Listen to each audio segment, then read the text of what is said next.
एकछिन सुरुबाटै सुरु गरौँ। श्रमदान आज काम चाहिँ समयमै हुँदैछ है त। काम अब मान्छे थपिँदैछ।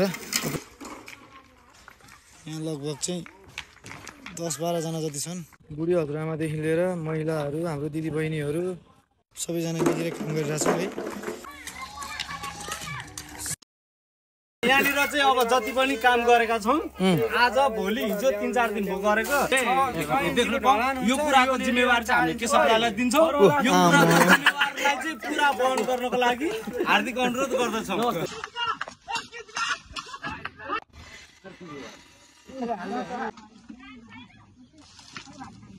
पानी हाल्ने काम भइरहेछ। श्रमदान गर्नेहरूले खाजा खाएका छन् है। ए कान्छा डिउ कस्तो छ? हाम्रो यहाँ मिस्त्री हजुर भेनाजु तपाईँले चाहिँ 2 गाँस धेरै खानु पर्यो है। यत्रो 15-20 जनाको खाजाको चाहिँ भाँडा माझेर श्रमदान गरिरहनु भयो।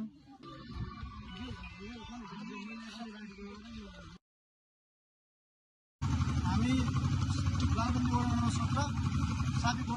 फैरिटोलका युवाहरू जनताहरू यसरी सहभागिता भएर नाला निर्माण गरिरहेको यहाँ जनसहभागिता हेर्नु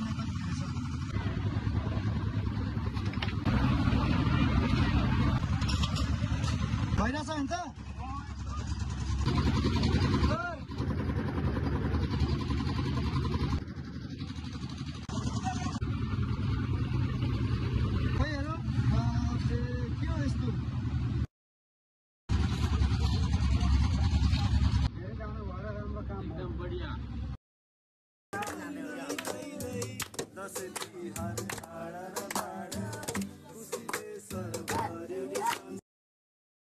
पाँचौं दिनमा चाहिँ लिभर्सहरू ल्याएर चाहिँ कटिङको काम, बेन्डिङको काम सुरु हुने भयो। यो काम हामी आफैले ठेक्का नदिएर हामी आफैले गाउँको मिलेर श्रमदान गरिरहेछौँ।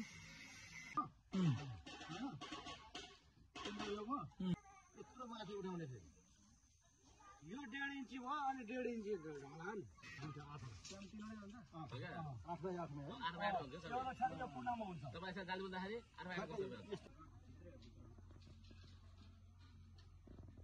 अनिसले चाहिँ आफ्नो घर अगाडिको सफा आफैले गरेका छन्। यतिको सचेत जिम्मेवारी नागरिक सबै हुनुपर्छ। के कसो अनिस?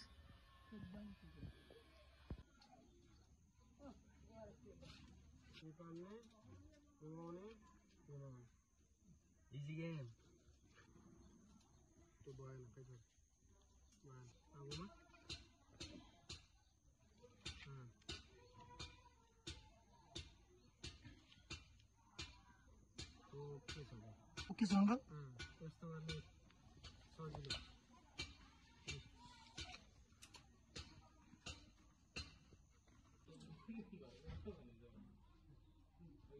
यसो काम गर्न आयो? बाँड्न आयो? ओइ तल आयो?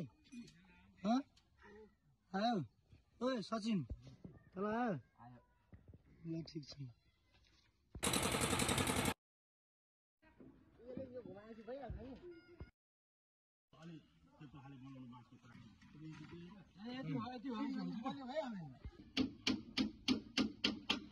आटेपछि मान्छेले जे नि गर्न सक्छ। यो शान्ति नआएको काम त हो। काम आज लगभग फाइनल चरणको काम सुरु भएको छ। यति भइसकेको छ हैन।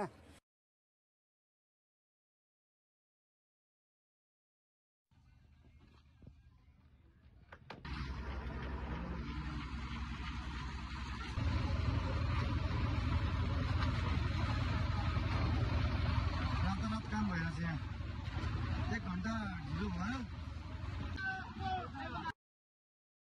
अन्त्यमा यसरी नै सबैजना मिलेर नै आफ्नो टोल, समाज, नगर र सिङ्गो देश नै बन्नेछ। त्यसैले सामाजिक काममा एकले अर्काको सहयोग गरेर अगाडि बढौँ।